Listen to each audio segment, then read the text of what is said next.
Hey everyone, ErikOnPaper here, and guess what? I'm Erik, and really excited to kick off Halloween with Freddy Kruger.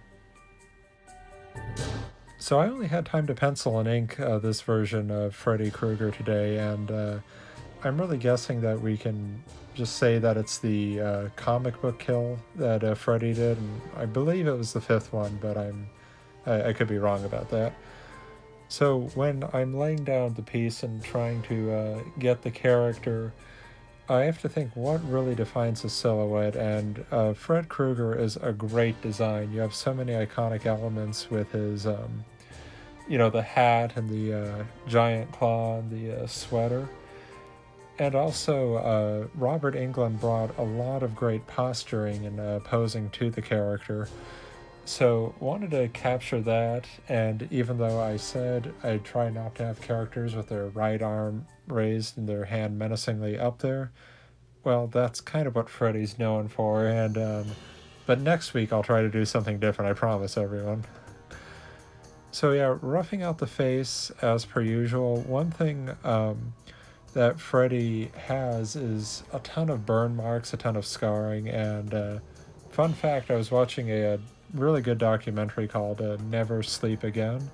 It's about all of the Nightmare on Elm Street movies except for the remake.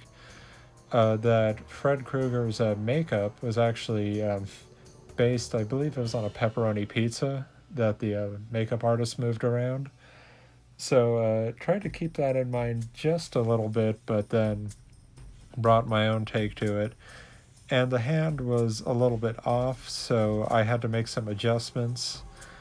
A key thing to remember, even when you're dealing with the overextended glove, is to have your hand be about the size of your character's face, unless there's some story reason for it not to be.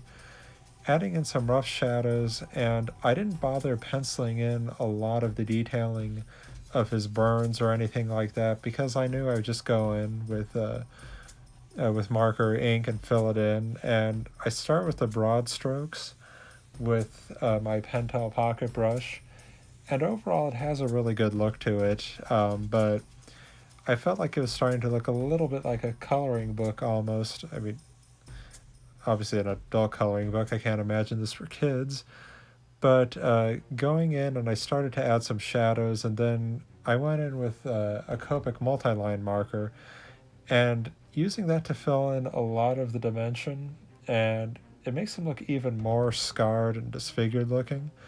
But it's also Freddy Krueger, so I wanted to go in and add even more scarring or detailing than normal.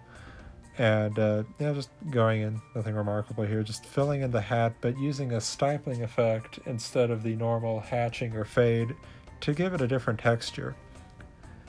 So yeah, now I'm going in, adding a lot more details to Freddy with the micron, and actually I was looking at it later, and sometimes you get so wrapped up in the detailing and rendering that the image looks muddy, so when that happens, you just go in with the white marker or a gel pen and fill it in.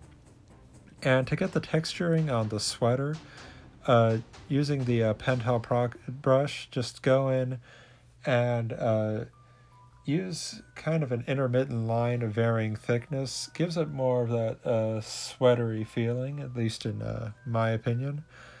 And then periodically just going in and erasing your work after your ink is set. Because when you start working with finer lines, you want to make sure that what you've inked is actually what you're seeing. And now back to talking about nerdy horror stuff.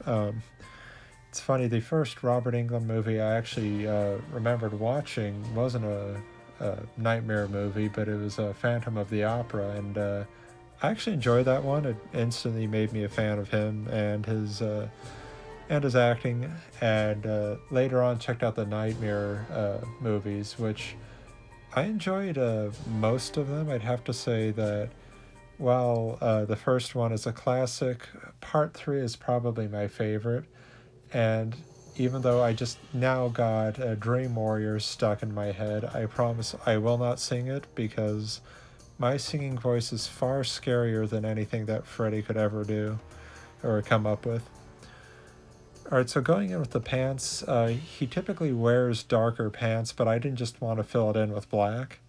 And so I tried a variety of textures, and eventually just filled it in with the majority of it with a larger Sharpie. And even though I wouldn't typically do this with fine art, I'll be taking it to digital. And let me tell you, when you're inking Freddy, you have a lot of great things to practice doing textures on. You have his metal glove, there's leather on the glove, his cloth hat, the wool sweater, and burn victim as well. So definitely a lot to take into account. Also, comment below on your favorite Freddy kill. My favorite was personally in part 3 when with the marionette sequence. Creepy as hell. I loved it. Really looking forward to coloring this one. So up next is October's going to be all horror villains, characters, things like that. If you have any characters you'd like to see, please drop them in the comments below. And if you enjoyed the video, please like and subscribe.